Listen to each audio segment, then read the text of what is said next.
So today we're going to talk a little bit about statistics.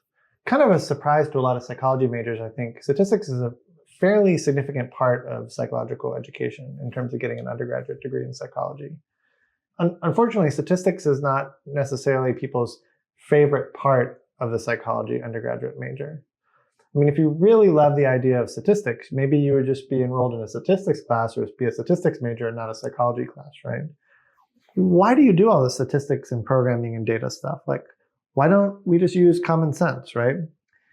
And there's a number of good answers to this. For my money, I guess the best answer is really a simple one. We just don't trust ourselves enough, right? We worry that we're human. We're susceptible to biases and temptations and failures that all humans suffer from. And so much of statistics is basically a safeguard against that kind of thing. So using common sense to evaluate, data means trusting our gut instinct and relying on verbal arguments instead of like using the raw power of human reason to come up with the right answer. Like, for example, one of the things that cognitive scientists have actually discovered is that it's very hard for people to be neutral and evaluate evidence without being swayed by their pre-existing biases. A good example of that is what's known as the biased belief effect in logical reasoning. And basically what that is that if you ask people to decide whether a particular argument is logically invalid, meaning like the conclusion would be true if the premises were true, we tend to be influenced by the believability of the conclusion even when we shouldn't. So when we say logical reasoning here, what we mean is taking several statements or premises and stating a conclusion and asking if it's logically supported. So for example, if it's raining or snowing out like today, I'll get wet. And if I were to then add another premise, which is it is in fact raining, then therefore logically I will get wet. That's the conclusion you can draw logically, right? In a pretty influential study, Evans, Barston, and Pollard in the 1980s ran an experiment showing exactly this. So what they found is that when pre-existing biases, pre-existing beliefs were in agreement with the structure of the data, people seemed to be able to reason perfectly. They understood and could apply logic perfectly. However, when the intuitive feeling about truth about a conclusion contradicted the logical conclusion, people tended to make a lot of mistakes. And you can read the chapter, below for more information about this. The point is basically that we can't always trust our intuition or common sense to arrive at conclusions when we're dealing with complex data. We need help, and one of those sources of help is the intellectual structure that's built up around inferential statistics.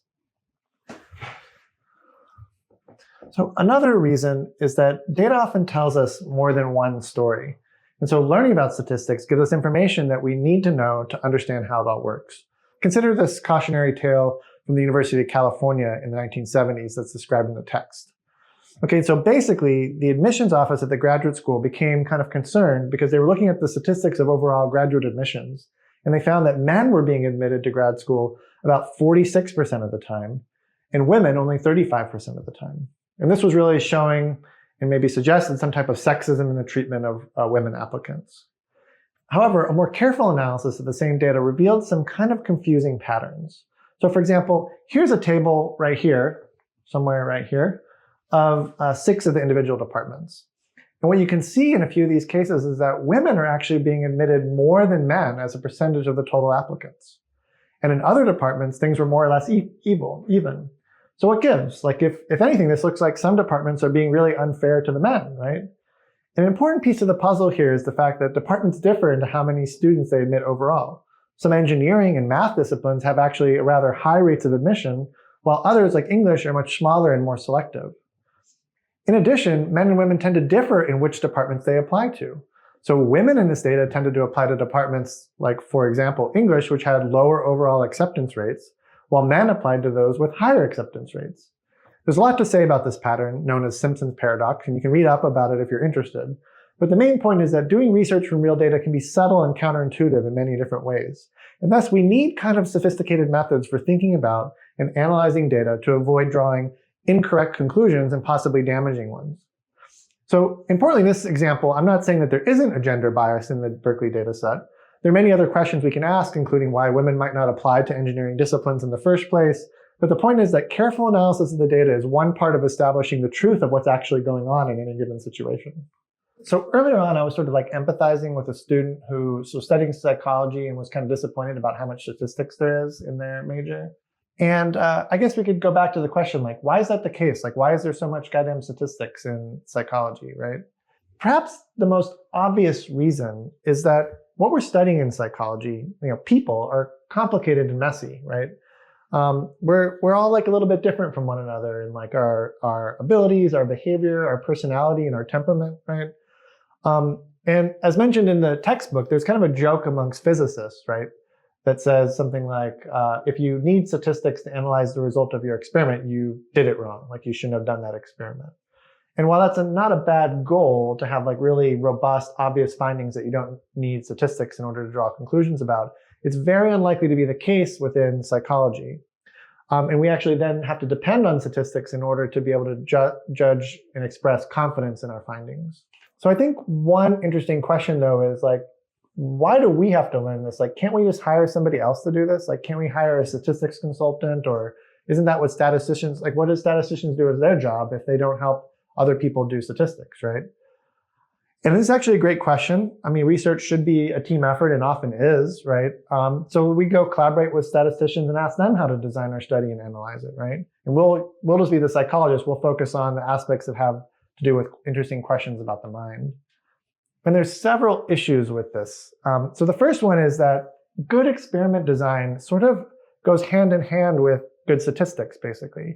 So you can't really design a good experiment without having some idea about how you're going to analyze that data.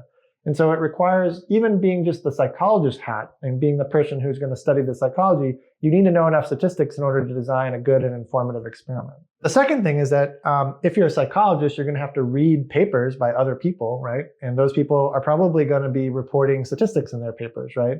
And so if you don't understand the statistics that they are reporting in their paper and what they mean, then you won't really know how to interpret the results and you won't know the meaning of the general literature, right? And be able to criticize it when it's wrong. And then the third thing is that basically having someone else do your statistical analysis is really expensive, right? You have to pay these people to show up and work on a project, and they need compensation for their time spent on a project, right?